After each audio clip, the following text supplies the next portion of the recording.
The German government in World War II wanted everything. They were focused on building a fighter jet that the world had never seen before. A fighter that had 2 jet engines, and this is in a way where no other fighter had a jet engine.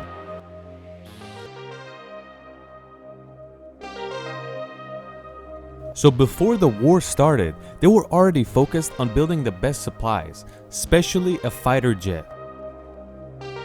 The fighter was the Messerschmitt Me-262.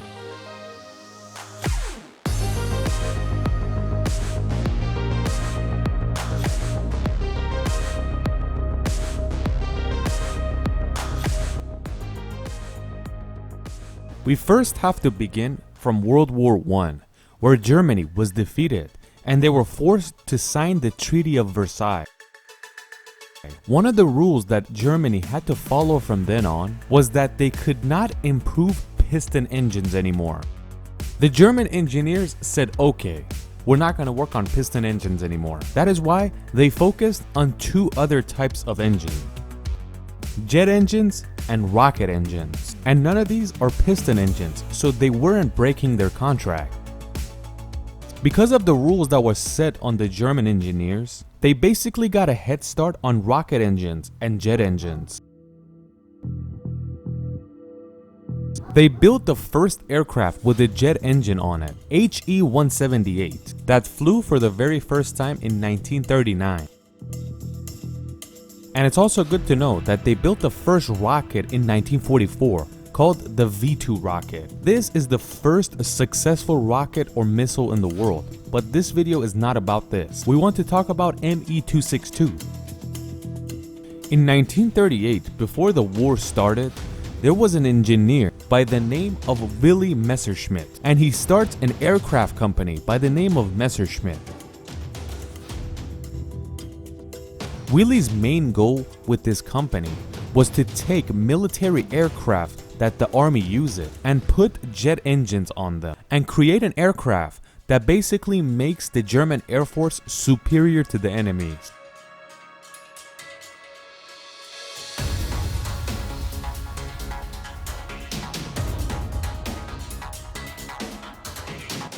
Adolf Hitler realizes that there's someone creating an aircraft like this, and he invites him over. He likes Messerschmitt's design so much that he gives him a blank check, and that basically means whatever it's gonna cost, do it. So Messerschmitt got to work, and in a short period of time, about 4 years, Me-262 was finished, which is a very short period of time for an aircraft like this. One of the best aircraft pilots in Nazi Germany was Adolf Galland, and he tests the Me-262. Even though Adolf Galland was a very successful fighter aircraft pilot and he had 104 confirmed kills, when he flies the Me-262, he tells the people that this doesn't belong to today's era. This is a fighter for the future. Aerospace engineers from back then to this day say whoever designed the Me-262, they were a genius. Because when you think about the time this aircraft was designed, it's actually unbelievable. This monster from the 1940s could fly at a speed of 850 kilometers an hour. And it basically made it 250 kilometers faster than the fastest aircraft at that time. You can look at this aircraft in 2 pieces, the body and the engine. A lot of people believe that these jet engines are from the future. They were called the Junker 004. This was basically the first successful jet engine. When the other European countries told Germany to not develop piston engines anymore, they were confronted with a monster, and they just didn't know how it was done. This invention was built, but it was not ready, and its biggest problem was the engine itself. Since it's the first jet aircraft, they have to keep testing it, getting rid of the issue, then it's actually ready for battle. That is why it didn't really enter the war from 1942, because they had to keep developing it to make it better and better. Another reason that the Messerschmitt 262 was falling behind and didn't enter the war was that Adolf Hitler made a huge mistake with it. When he saw the plane, he told Willy Messerschmitt that this plane would be a better bomber rather than a fighter. Willy basically said, "This will be the greatest fighter aircraft the world had ever seen, and it's not good for a bomber." But Hitler still declined and told him to make it a bomber. The engineers of Messerschmitt tried their hardest to turn this aircraft into a bomber, but they weren't successful.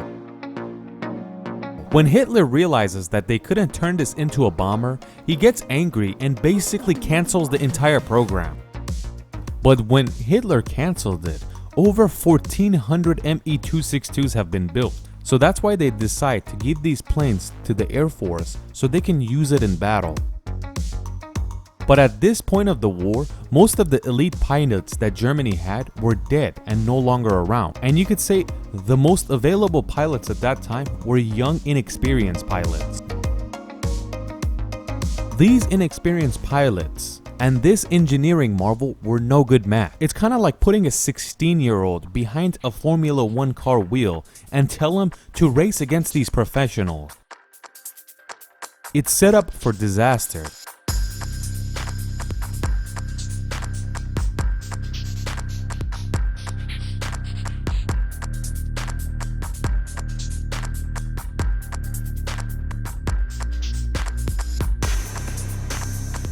The biggest problem was not actually the engine, it was the body in the long run because it's made of steel, and engineers didn't have the experience that a plane that goes this fast could not hold up with sheet metal. You probably know, but nowadays, fighter jets are made from aluminum and titanium and with special materials mixed in between them. But the Me-262 bodies were separating, and sometimes they would even fall off during flight. Even though there were not a lot of experienced pilots, but the Me-262 was the most advanced aircraft in World War II, and the Allies exactly knew this. They realized where they built these planes, and that is why their bombers focused those factories.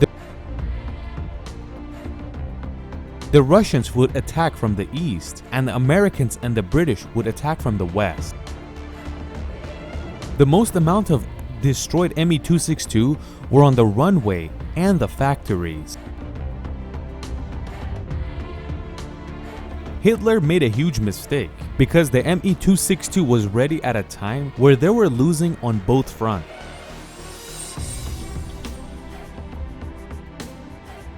When the Me-262 truly entered service, less than a year later the war was over and most of the pilots that flew them were inexperienced.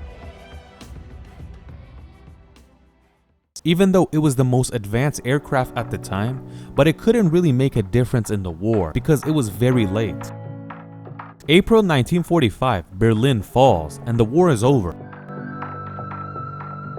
The Westerners get the west side and the east is given to the USSR. And these Me-262s could be found everywhere in Germany. And it was a gift of research and development of the jet engine to the Allies. This valuable gift made the Russians develop their own jet engines, and of course the Western countries. So what happened to the engineers that worked on this aircraft?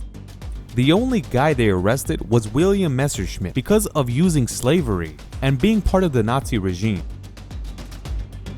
They throw him in jail, keep him there for about 2 years, but he still doesn't work with Western countries, and that is why they let him go after 2 years, and he created his own sewing machine company, Messerschmitt Sewing Machine. But after a few years, they went bankrupt.